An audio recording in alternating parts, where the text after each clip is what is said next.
Will 2025 be better for Northwestern? We are going to break down the schedule and give you a very early projected record for the Wildcats here in this video. Let's take a look at Northwestern's schedule for 2025, and here it is. We will start by breaking it down. We'll look at the non-conference. We've got Tulane, Western Illinois, and ULM in the non-conference. So they do play, a pretty good Group of 5 team in Tulane. They actually have to play that game on the road, which is just kind of odd. You don't normally see Power 4 teams going on the road to play Group of 5 teams, but it does happen sometimes. So that'll be an interesting matchup there. Western Illinois, of course, an FCS team, then ULM, a team that's more towards the bottom of the Group of 5. So that's who they play in the non-conference. No Power 4 teams. We look at who they play at home and away in the Big Ten. At home, they will play Oregon, UCLA, Purdue, Michigan, and Minnesota. On the road in the Big Ten, it'll be Penn State, Nebraska, USC, and Illinois. So only 4 road games, but they do have that Tulane game on the road. So overall 5 road games, and that's a really tough road schedule. Penn State, Nebraska, USC, and Illinois. Penn State's probably going to be a top 5 team. Illinois could be a top 15 team. Nebraska and USC kind of wild cards, but they could wind up being pretty good this year. So those 4 games on the road obviously going to be tough. And then you look at the home games. Oregon obviously going to be a tough one. They do get UCLA, Purdue, Minnesota at home. Those are games that they could possibly win. And then Michigan, I think, is going to be tough. But that's who they play at home and away. How about the changes from last year? They remove Indiana, Iowa, Maryland, Ohio State, Washington, and Wisconsin. And they add Minnesota, Nebraska, Oregon, Penn State, UCLA, and USC. So you look at who they lose. Ohio State, obviously that's a win, but boy, Indiana, that's a win, I guess. But you'd like to play Wisconsin again. You'd like to play Maryland again. Maybe even Iowa. Maybe even Washington. When you look at who they add, Oregon and Penn State, obviously going to be very tough additions on the schedule. And then even Minnesota, Nebraska, UCLA, and USC. Those could be tough games as well. So let's go game by game, week by week. They will open up with Tulane on the road August 30th again. That's going to be a very interesting game. That's one of those under the radar non-conference games that most people probably won't really pay attention to, but it does intrigue me. They get Western Illinois the next week, September 6th at home. Again, that's going to be the easiest game on this schedule. Then they'll play Oregon at home on September 13th before getting their first bye week. A lot of home games early in the year. After that first bye week, they play UCLA on September 27th and then ULM on October 4th. So 4 of their first 5 games are at home, and that's 4 straight home games there. Then they play Penn State on the road on October 11th, back home for Purdue on October 18th. Then it's on the road at Nebraska on October 25th, and then they'll have their second bye week. A pretty good spot for it before going out west to play USC. Then they get back-to-back home games. November 15th, they'll get Michigan, and then Minnesota on the 22nd at home as well, and Illinois on the road November 29th. So when you look at the schedule, again, a lot of home games early, a chance to get off to a good start if they can knock off Tulane. Probably won't beat Oregon, but Western Illinois, UCLA, and ULM, they have a chance to start off 4-1, and if they can do that, you look at the rest of the schedule. Can they get a couple more wins to get to a bowl game? You've got Purdue, you got Minnesota on the road, Minnesota at home. Excuse me, they have Minnesota at home and Purdue at home. So those could be a couple of wins potentially. Minnesota's going to be tough. Then some tough road games in there as well. So for me, I think a bowl game would be a successful season here for Northwestern.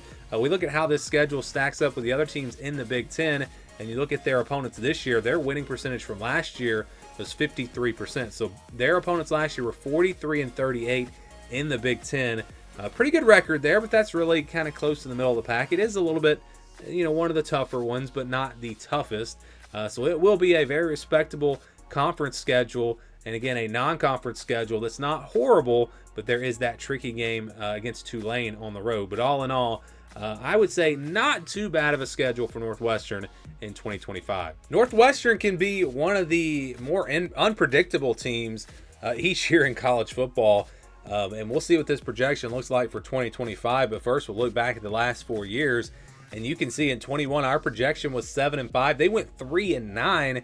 And then when the projection was 6-6 in 22, they went 1-11. And then in 23, projection was 5-7. They went 7-5. And in 2024, 6-6 projection, they went 4-8. So the last 2 years, so in 23 they were under the projection by 2 games, and then last year they were under the projection by 2 games. way under in 22. They did beat, no, excuse me, 23. They were over their projection by 2 games, so they were 7-5, over it by 2 games. But last year under it by 2 games. In 22 they were way under, and they were way under in 21 as well. So Northwestern is actually, for the last 4 years with our projected record formula, has been well under the projection every year except for 2023. So I don't know, maybe this is the year they surprise people. Like I said, this is a team that's really tough to predict. We will look at the schedule here, and this is the scale that we'll be using. So this is all based off of our tier rankings.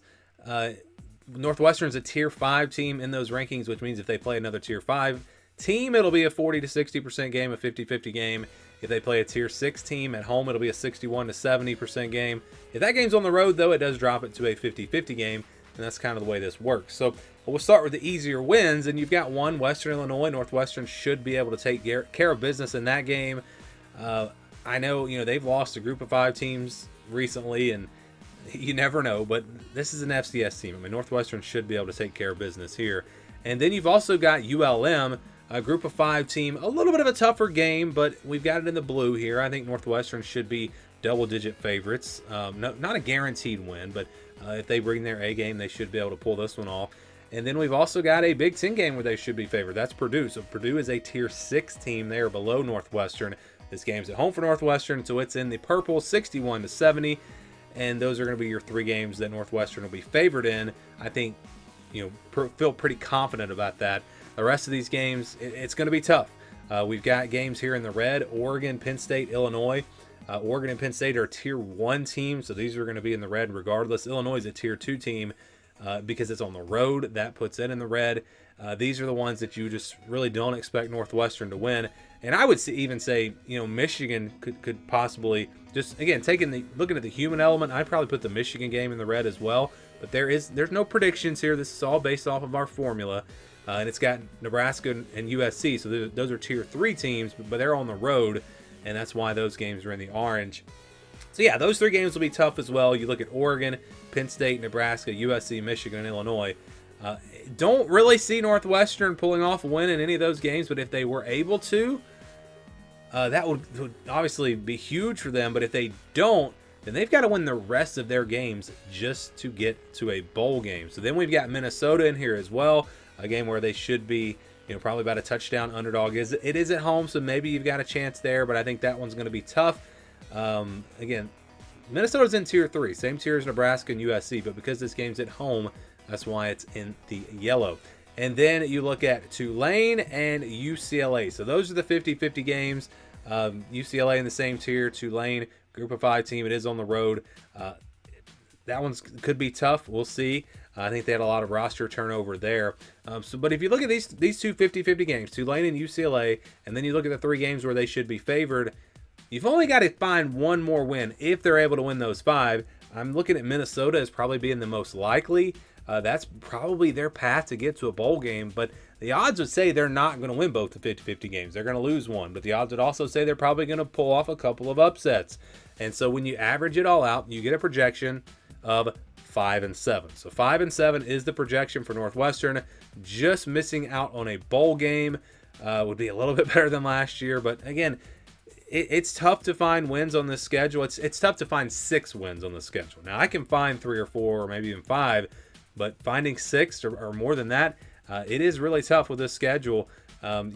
You'd like to have maybe not have to play Tulane, have another easier non-conference game so you can maybe count on 3 non-conference wins, and then you've only got to find 3 conference wins. But let's say they lose to Tulane, then you've got to win 4 conference games, and I just don't see that happening. So I think they do have to beat Tulane if they're going to have a chance to get to a bowl game. But again, with our formula, projection for Northwestern is 5-7 in 2025. So what do you guys think about Northwestern? Do you think they can get to a bowl game? Give me your projections down in the comments below. And just a quick reminder, we do have memberships now available. If you'd like to support the channel, you can help us out. You can become a member today.